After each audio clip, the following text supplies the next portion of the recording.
Hello বন্ধুরা, তোমরা সবাই কেমন আছো? আশা করি তোমরা সবাই ভালো আছো, আমিও ভালো আছি। তো বন্ধুরা, তোমাদের আগেই বলে দিচ্ছি, এই ভিডিওটা আমার নিজের এরকম আলাদা ভয়েস ওভার, ভিডিও আলাদা করে আর ভয়েস ওভার আলাদা দিয়ে ভিডিওটা পোস্ট করার একবারেই ইচ্ছা ছিল না। ইচ্ছা ছিল যে নিজের ভিডিও সামনেই ভয়েস ওভার দিয়ে ভিডিওটা করব, কিন্তু সেদিনকে বাড়িতে বক্সের ব্যবস্থা ছিল, বক্স বাজছিল। যেহেতু কপিরাইট আসতে পারে সেহেতু আমি কোনো রিস্কই নিইনি। তো দেখতে পাচ্ছ তোমরা, আমরা সকাল সকাল ছাদে উঠে, ছাদে যেখানে মামাকে স্নান টান করাবো সেই সব ডেকোরেশন করে, আমরা ডেকোরেশন করেছি, আমি অল্প কিছু কাজ করেছি, আমি পুরোটা করিনি। ওর মিমিরা, পিপিরা, ওর আঙ্কেলরা মিলেই কাজে বাজ করেছে। তো ওদের অনেক অনেক অনেক থ্যাংক ইউ আমার পক্ষ থেকে, যে আমার এরকম একটা বিশেষ দিনে ওরা আমাকে এত হেল্প করেছে।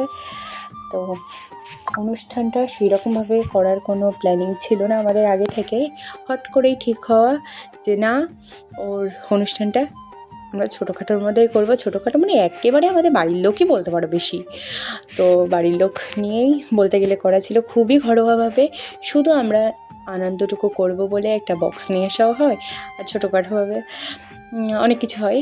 আর আমার একান্তভাবে আমার একটা ইচ্ছা ছিল যে আমার মামামের অনুষ্ঠানটা হচ্ছেই যখন, তাহলে আমরা কী করছি আর মামামের কিছু ফটোশ্যুট আমরা সেদিনকে করাবো, অন্নপ্রাশনে আর কি, বেসিক্যালি যেরকম ফটোশ্যুট হয় সেই রকম ফটোশ্যুট। তো আমি এই কথাটা আমার বোনকে বলি, আর বোনও তেমনি একটা ক্যামেরাম্যান বুকিং করে। আর আমাদের ইচ্ছা মতো মামামের কত কিছু সুন্দর সুন্দর ফটোশ্যুটও হয়। হয়তো তোমরা আগের কিছু কিছু ফটো আপডেট পেয়েছো মামামের, সেগুলো ওর অন্নপ্রাশনেই তোলা।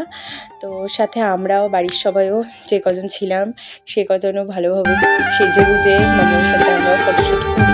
আস্তে আস্তে সেই ফটোগুলো আপলোড দেবো আমি, কিন্তু একটু ধৈর্য ধরো, তোমরা আস্তে আস্তে সব কিছু দেখতে পাবে। তো সেদিন আমরা বাড়ির প্রত্যেকটা মানুষ এবং যারা এসেছিলেন তারাও অনেকটা আনন্দ করেছি। অনুষ্ঠান ছোটোই হোক আর বড়োই হোক, আনন্দটাই সবচেয়ে সেরা।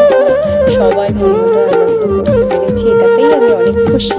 তো বন্ধুরা, দিনটিতে যেমন সব করে কাটিয়েছিলাম, একটু আনন্দের মধ্যে কষ্টটা ছিল,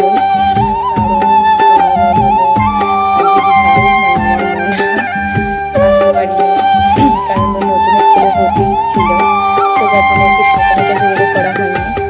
আগে তো ওই প্রবলেমটা বুঝতেই হবে।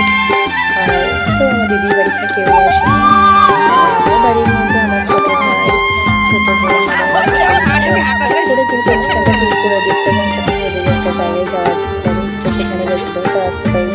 যাই হোক, সেখানে অবশ্যই সবাই থাকবে আশা করছি।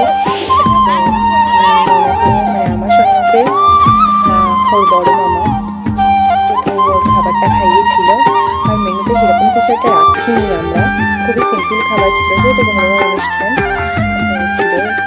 আমার সোনামার জন্য কাঁচাকাম ভাজা, মুড়ি ঝুঁটো ডাল, আলু চিপস ছিল না, সরি, ব্যাগ ছিল, কাতলা মাছের কালিয়া, চিকেন কষা, স্যালাড, চাটনি পাঁপড়, আর নলেন গুড়ের রসগোল্লা ছিল।